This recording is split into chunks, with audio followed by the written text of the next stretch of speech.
Yes, ready for dictation. Start. Sir, the budget has been variously described and criticized as one that increases the burden of the common man, one which gives concessions to the rich and encourages foreign investments. Stop. I agree, sir, that it is all this and much more. Stop. But it certainly is not a highwayman's budget. Stop. To my mind, sir, the budget is sincere, conscientious, and at the same time it is a bold effort on the part of the finance minister, who is charged with heavy responsibility of finding resources for the third 5 year plan. Stop. This plan, to my mind, sir, is not at all ambitious in view of our needs. Stop. It may be looked upon as a rather heavy demand, but looking to our needs, it is not very ambitious. Stop. Sir, the fact that even the considerations of the coming general elections could not deflect the finance minister from the course which seemed to him necessary and proper should earn him the appreciation of every right thinking man. Stop. The common man's interest, as I said, is nearer to our hearts than perhaps some others can claim, or at least it is equally nearer to us, and yet there come times in a nation's history when it becomes necessary for the people to postpone the fruits of their labor and enterprise to secure the future. Stop. Here also, sir, opinions may differ. Stop. According to the Communist Party, such a time came during the last Great War when they were exhorting people, the common people, to contribute their full might to the war effort. Stop. According to us, however, sir, we are passing through such a time at the present moment, and I have no doubt that the common people appreciate this position and will willingly tighten their belts, contribute their full might, and will surely return the Congress to power, having full confidence in the future and looking to a future where their posterity will be assured to a far better social and economic order. Stop. Who, sir, does not sympathize with the difficulties of the common man?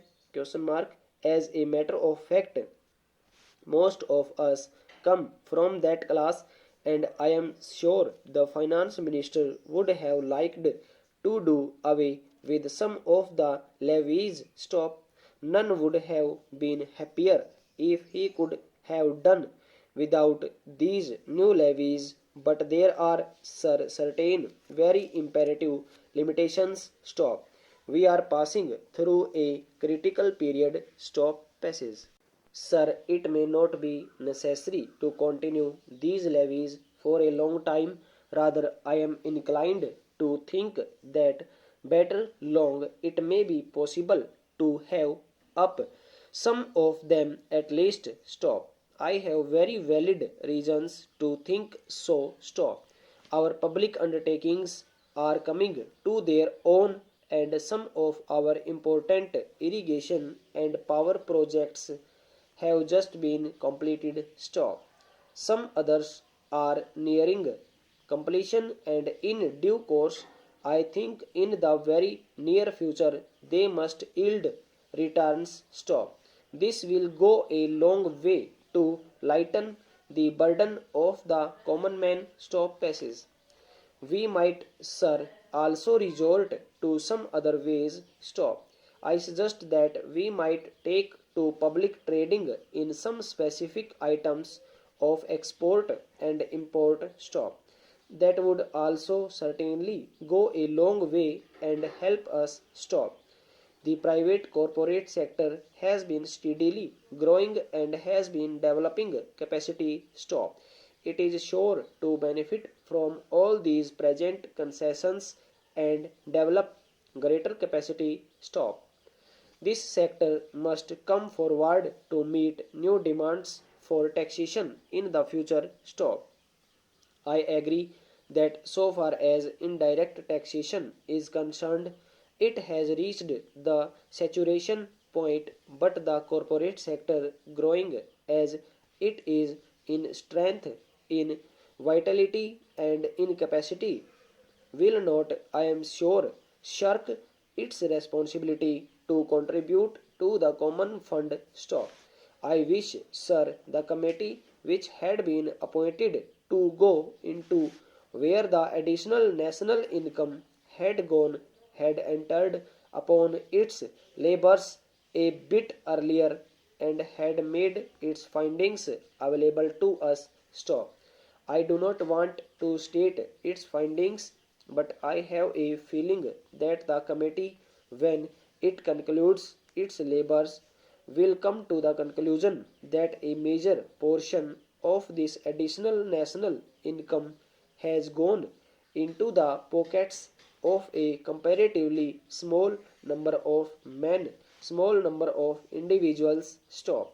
And it is they who must in future contribute their share to the country's taxation needs, because the profits they have earned are not all due to their own efforts and enterprise only. Stop.